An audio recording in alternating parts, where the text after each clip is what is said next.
तर हे तुला वडा खायचा ना, रव्याचा वडा बनवून देते हा बाबा. नमस्कार मंडळी, गुड मॉर्निंग. मी Madhuri, welcome back to my channel. तर बघा, दिवसाची सुरुवात तर छान झाली होती, पण आज ना थोडासा मूड ऑफ होता. कारण आज होती ना गावची यात्रा होती, त्यामुळे मन कुठेच लागत नव्हतं. त्यामुळे थोडासा कामांना सुद्धा उशीर झालेला होता. तर गावाकडे काही कार्यक्रम असेल आणि आपल्याला जायला नाही जमलं की थोडंसं मन अपसेट असतं, हो की नाही. माझं तसंच झालं होतं, अजिबातच मन कुठेच रमत नव्हतं. म्हणजे जायची इच्छा होती पण जाता नव्हतं आलं. त्यामुळे ना अजिबातच कुठे मन लागत नव्हतं. आणि सकाळी कॉफी करून घेतली मस्त, त्यामुळे थोडंसं फ्रेश झालं, म्हणजे डोकं वगैरे थोडंसं शांत झालं. आणि म्हटलं चला आता नाश्त्याला तरी कामाला सुरुवात लागावी, म्हणून इथे मी नाश्ता बनवायला घेतला. तर नाश्त्यासाठी ना आज बनवणार होते मी रव्याचे वडे. म्हणजे ॲक्च्युली साईला ना भरपूर सारे वडे आवडतात आणि त्याचं चालू असतं की मम्मी मला लगेच बनवून दे काहीतरी. आता उडीद वडा वगैरे करायचं म्हटलं तर ना त्याला आपल्याला पीठ आधी भिजायला घालावं लागतं, आणि ते माझ्याकडं नव्हतं. मग त्यामुळे साईचं चालू होतं की मम्मी मला आज नवीन काहीतरी खायचे, तर माझ्यासाठी वडे बनव, उडीद वडे बनव. तर आता त्याचं पीठ काही लगेच नव्हतं माझ्याकडं, म्हणजे लगेच बनवू पण शकत नव्हते. त्यामुळे नाही ते मी रव्याचे वडे बनवायला घेतले.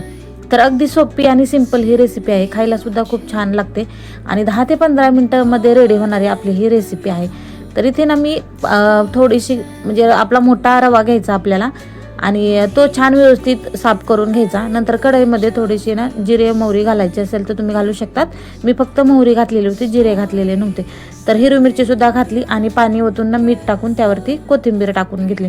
आता हे पाणी उकळल्यानंतर ना आपल्याला हा रवा त्यामध्ये हाटून घ्यायचा आहे. आणि पाणी उकळेपर्यंत ना आता इथे मी पुदिना चटणी बनवायला घेतलेली होती. तर त्यासाठी मी थोडासा पुदिन्याची पानं घेतलेले होते, कोथिंबीर घेतली आणि खोबरं घेतलेलं होतं, मिरच्या एवढंच फक्त घेतलेलं होतं. मी लसूण वगैरे काहीच घेतलेला नव्हता, कारण साई लसूण वगैरे त्या भाज्यांमध्ये लागला किंवा असं चटणीमध्ये लागला ना तर तो खात नाही. त्यामुळे मी शक्यतो त्याला जर असं काही बनवायला गेले ना तर त्यामध्ये लसूण घालत नाही. तर बघा, या सगळ्यामध्ये ना मी मिक्सरचं बटन टाकायला विसरले होते खरं तर. पण कधी कधी असं होतं ना, म्हणजे आपलं मन लागत नाही, त्यामुळे आपण ना काय करतो कामं हे आपल्या पण लक्षात येत नाहीत पटकन. आणि माझं तसंच झालं होतं. मूड नसल्यामुळे ना असं काही करायची इच्छा पण नव्हती. आणि पण साईचं चालू होतं की मम्मी मला नवीनच काहीतरी बनव, माझ्यासाठी उडीद वडा बनव. आता ते उडीद वडा तर काय एवढ्या लवकर बनवायचा नाही, म्हणून मग मी हे बनवायला घेतलेलं होतं.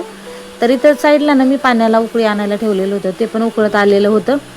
आणि इथं मग मी मिक्सर चालू केला, सगळं व्यवस्थित बारीक करून घेतलं. आता या सगळ्यामध्ये ना खरं तर ओलं खोबरं असलेलं तर चांगलं असते, त्याची चटणी खूप छान लागते. पण ओलं खोबरं माझ्याकडं नव्हतं, म्हणून मी सुक्कं खोबरं, म्हणजे आपल्याला थोडंसं हिरवी मिरची, पुदिना आणि कोथिंबीर एवढंच घालून हे बारीक करून घेतलं. त्यामध्ये ना थोडंसं पाणी टाकून आपल्याला बारीक करून घ्यायचं आहे. बऱ्याच ठिकाणी यांना शेंगदाणेसुद्धा घालतात, तर शेंगदाणेसुद्धा तुम्ही यामध्ये घालू शकतात, पण इथे मी शेंगदाणे घातलेले नव्हते. तर हे मी अशाच पद्धतीने पुदिना चटणी बनवत असते, खूप छान लागते आणि मला तर खूप आवडते.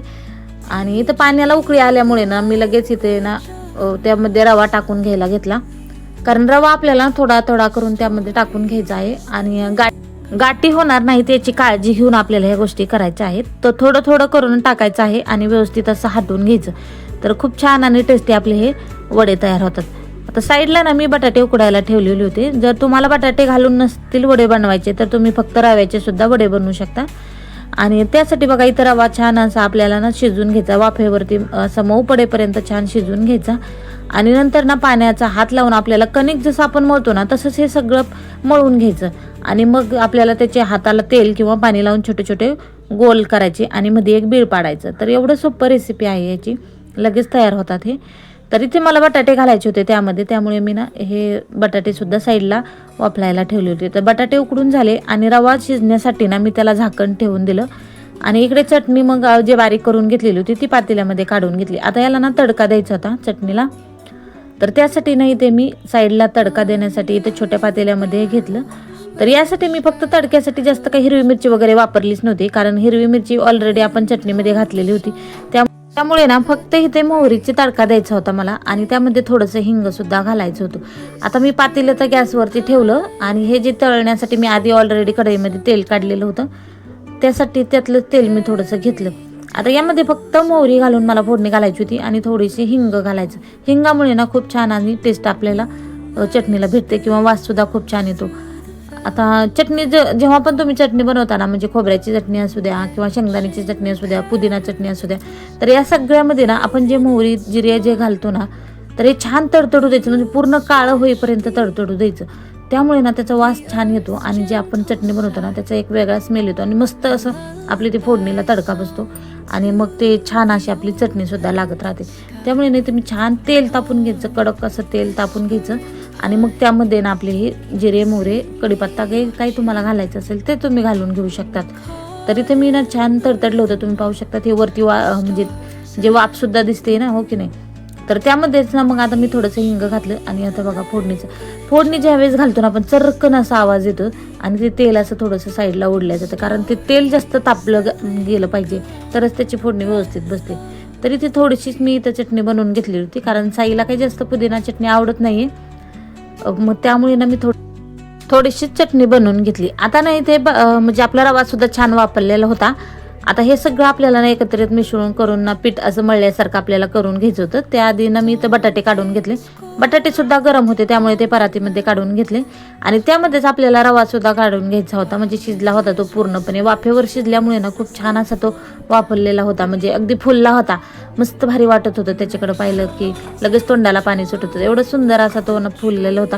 आणि व्हाईट कलरचा रवा आणि ग्रीन कलरचे ना कोथिंबीर आणि हिरवी मिरची दिसत होते, त्यामुळे इतकं सुंदर वाटत होतं ना ते बघायला सुद्धा. खूप छान अशी टेस्ट होती.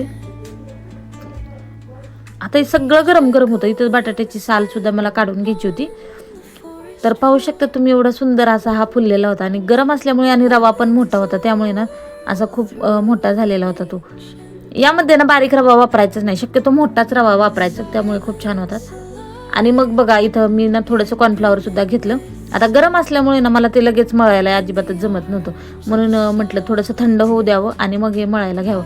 तर तोपर्यंत नाही ते मी थोडंसं कॉर्नफ्लॉवर आपल्याला घालून घ्यायचं आहे. कॉर्नफ्लॉवरमुळे फक्त कडकपणा आणि कुरकुरीतपणा येतो, त्यामुळे कॉर्नफ्लॉवर घालायचं आहे. बाकी दुसरं याचं काहीच नाही. घातलंच पाहिजे असं पण काही कंपल्शन नाही, तुम्ही घालू शकतात किंवा नाही घातलं तरी काही हरकत नाही. पण इथं मी कडक कुरकुरीत होण्यासाठी ना इथे कॉर्नफ्लॉवर घेतलेले आहेत. आता हे सगळं चिकट होतं, कारण बटाटा असल्यामुळे ना त्याला लगेच उकडल्यानंतर ते एकजीव झालं ना लगेच चिकटपणा तयार होतो.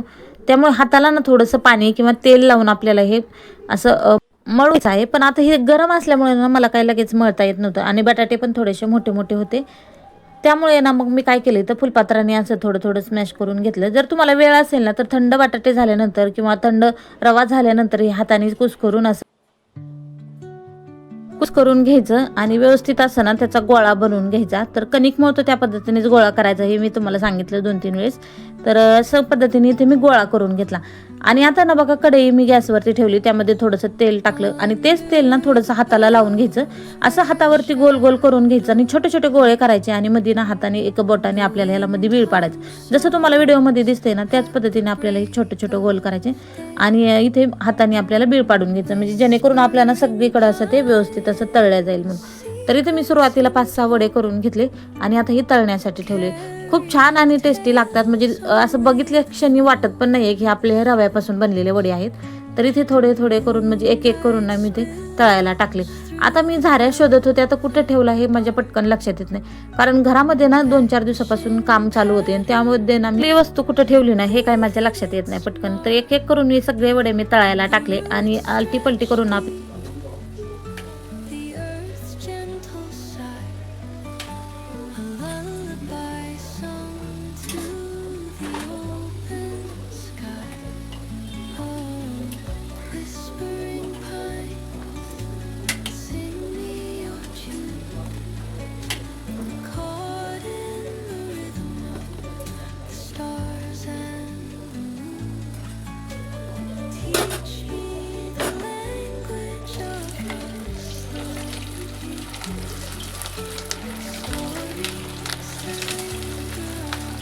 तर बघा हे तळून सुद्धा झाले आणि तळल्यानंतर हे गरम होते तरी तुम्हाला मी दाखवत होते की कशा पद्धतीने झाले. आतमध्ये सुद्धा जाळी पडते आणि यामध्ये ना कॉर्नफ्लॉवर टाकल्यामुळे ना मस्त असं कडक कुरकुरीतपणा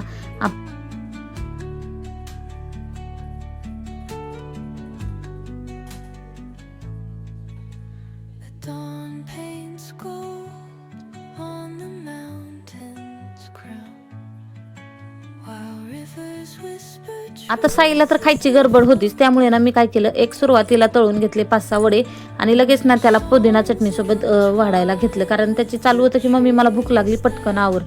आता म्हणून मग मी त्याच्यासाठी ताट तयार केलं. इथं थोडीशी पुदिना चटणी आणि हे 4-5 वडे घेतले मी आणि ते त्याला नेऊन दिलं. आता ते खाल्ल्यानंतर ना त्याची रिॲक्शन तुम्हाला मी दाखवते. त्याला खूप आवडले ते वडे आणि तोच चालू होतं, मम्मी मग अजून आहेत का? तर त्याला असं नवीन काय केलं ना, सगळ्या गोष्टी भरपूर आवडतात. शक्यतो तळलेल्या वस्तू त्याला भरपूर आवडतात.